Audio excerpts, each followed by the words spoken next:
Welcome to Discovering the Earth. Today, we explore a question that matters deeply to every Filipino. Who really owns the South China Sea? For countless generations, Filipino fishermen have set sail from Palawan, Zambales, and other coastal towns, drawing their livelihoods from these rich waters.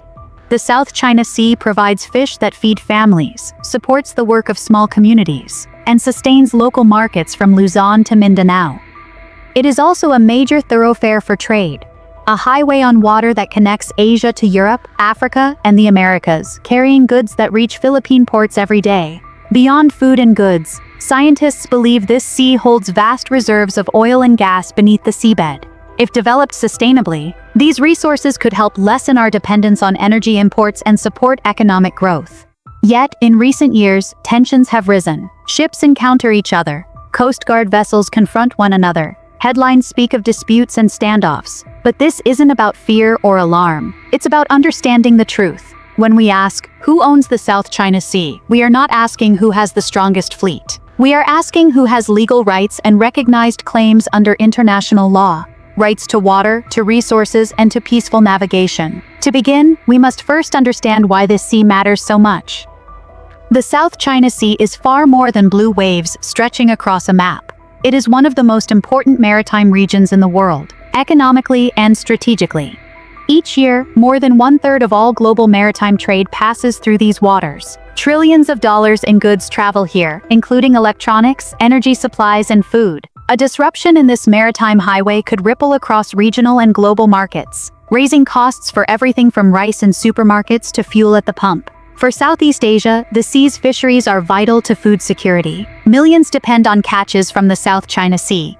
In the Philippines, families rely on fresh fish for daily meals, and coastal communities depend on the sea for income. Its abundant biodiversity supports both local food systems and commercial fishing industries. Beneath its surface lie believed reserves of oil and natural gas, which, if responsibly tapped, could strengthen energy security and reduce reliance on imported fuels. For small coastal nations like the Philippines, this sea supports livelihoods, underpins food and energy security, and plays a central role in national development. That is why clarity about rights and ownership matters, not just for governments, but for every Filipino whose life and work are tied to these waters.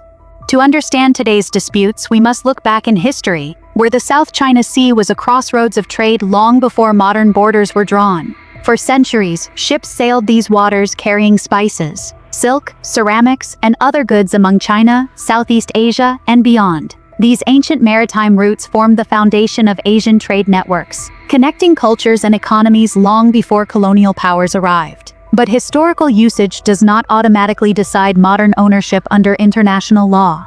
During the colonial period, European powers like Spain, Britain, and France mapped parts of Southeast Asia, but did not define exclusive maritime control over the entire sea.